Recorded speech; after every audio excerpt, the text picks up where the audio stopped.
Well, 2012 was an absolute disaster for the Arizona Cardinals. They did not win a single game between September 30th and December 16th. That's 9 losses in a row. They lost 11 of their final 12 games. So despite starting the season 4-0, they finished with a 5-11 record. And because of that, they're ushering in a new era in Arizona. Bruce Arians hired as head coach to replace Ken Whisenhunt. Now, Whisenhunt led the Cardinals to their only Super Bowl in franchise history.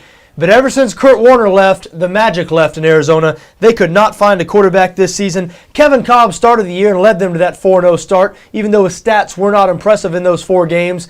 But once Kolb was injured, it really got ugly for the Arizona offense. The combination of John Skelton, rookie Ryan Lindley, even a little bit of Brian Hoyer there at the end, could not get it done. They were absolutely hard to watch. Arizona finished 32nd, dead last in total offense. That's yards per game. 31st in points scored, only averaging 15.6 points per game. They actually had a pretty good defense, you know. They finished 12th in the NFL in total defense, which is impressive when you consider all the bad spots that defense was put in by their terrible offense.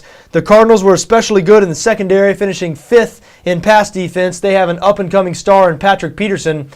Now, will that defense continue to be as good? Most of their key players are under contract, but Ray Horton, their defensive coordinator who did such a great job last year, he was passed over for the head coaching job, which went to Arians, and Arians dismissed him or declined to retain him as defensive coordinator, even though they had worked together before in Pittsburgh. Arians explained that he wanted to be the only voice. He wanted to be his team, didn't want divided loyalties in the locker room.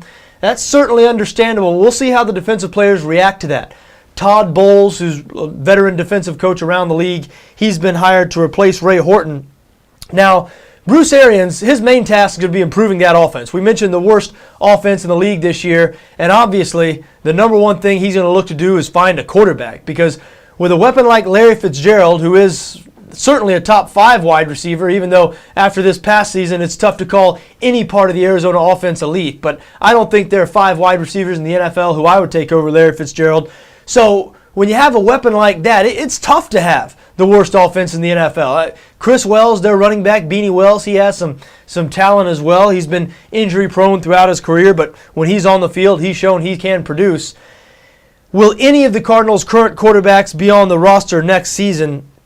Kevin Kolb, his future very much up in the air. It just hasn't worked out since they acquired him from the Philadelphia Eagles. Now, as we said, he did lead the Cardinals to a 4-0 record this past season, but even at the time, we are not pointing to Kolb's play as the primary reason the Cardinals were 4-0. They were winning some close games. That defense was dominating.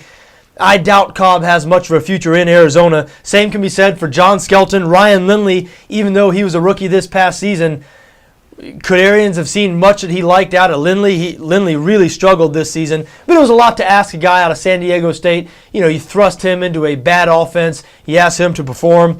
Brian Hoyer, who started the last game, he's been a journeyman backup in the NFL. So the Cardinals are going to look for something else. Now, will that be through free agency or a trade? Guys like Alex Smith and Matt Flynn have been rumored. Certainly those guys are high-priced guys who are backups in their current situation. But would Arians want either one of those guys? Would either one of those guys be enough? That remains to be seen.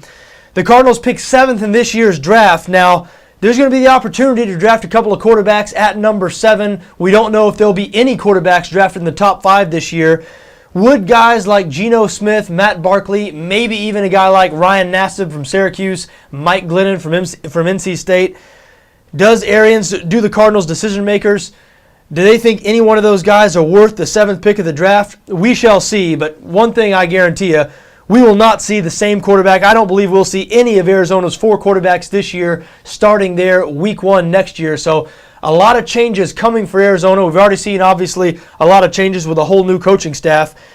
Look for them to try to find a quarterback with a big arm, a pro-style guy who can throw it down the field. We've seen in Bruce Arians' previous stops, most notably in Pittsburgh, but this last season where he was offensive coordinator of the Indianapolis Colts, the de facto head coach. He was the interim head coach for most of the year while Chuck Pagano battled the leukemia.